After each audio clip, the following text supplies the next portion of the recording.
A infalibilidade da Escritura. A infalibilidade bíblica acompanha necessariamente a inspiração e a unidade da Escritura. A Bíblia não contém erro algum. Ela está correta em tudo o que se declara. Visto que Deus não mente nem erra, e que a Bíblia é a sua palavra, segue-se que tudo o que nela está escrito tem que ser verdade. Jesus disse: a Escritura não pode ser anulada. João 10:35, e que é mais fácil passar o céu e a terra do que cair um tio da lei. Lucas 16:17. A infalibilidade da Escritura se refere a uma incapacidade para errar. A Bíblia não pode errar. Inerrância, por outro lado, enfatiza que a Bíblia não erra. A primeira faz alusão ao potencial, enquanto a última se dirige ao real estado de coisas.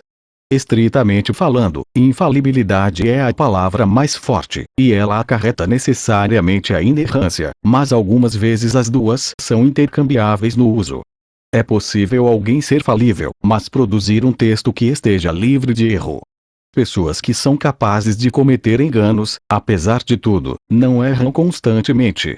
Contudo, há aqueles que rejeitam a doutrina da inerrância, mas ao mesmo tempo desejam afirmar a perfeição de Deus e a Bíblia como a sua palavra, e como resultado, mantêm a impossível posição de que a Bíblia é deveras infalível, mas contendo erros.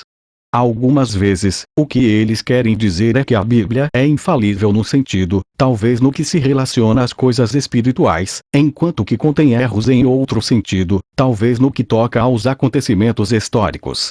Contudo, as afirmações bíblicas sobre as coisas espirituais estão inseparavelmente unidas às declarações bíblicas sobre a história, de forma que é impossível afirmar uma enquanto se rejeita a outra. Por exemplo, ninguém pode separar o que a Escritura diz sobre a ressurreição como um evento histórico e o que ela diz sobre seu significado espiritual. Se a ressurreição não aconteceu como a Bíblia diz, o que ela diz sobre seu significado espiritual não pode ser verdade.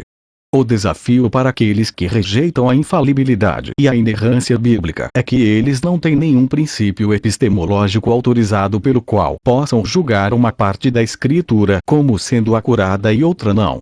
Visto que a Escritura é a única fonte objetiva de informação a partir da qual todo o sistema cristão é construído, alguém que considere qualquer porção ou aspecto da Escritura como falível ou contendo erros deve rejeitar todo o cristianismo.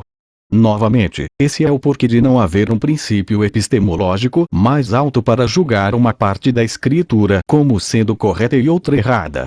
O desafio para aqueles que rejeitam a infalibilidade e a inerrância bíblica é que eles não têm nenhum princípio epistemológico autorizado pelo qual possam julgar uma parte da Escritura como sendo acurada e outra não.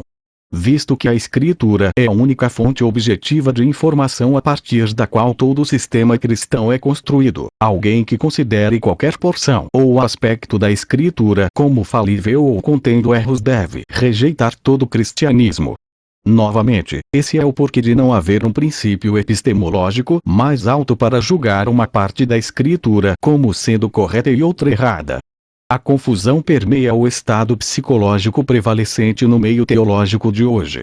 Logo, é melhor afirmar tanto a infalibilidade como a inerrância bíblica, e explicar o que queremos dizer com esses termos. Deus é infalível, e visto que a Bíblia é a sua palavra, ela não pode ter e não contém nenhum erro. Nós afirmamos que a Bíblia é infalível em todo sentido do termo, e, portanto, ela deve ser também inerrante em todo sentido do termo. A Bíblia não pode e não contém erros, seja falando de coisas espirituais, históricas ou de outros assuntos. Ela é correta em tudo que afirma.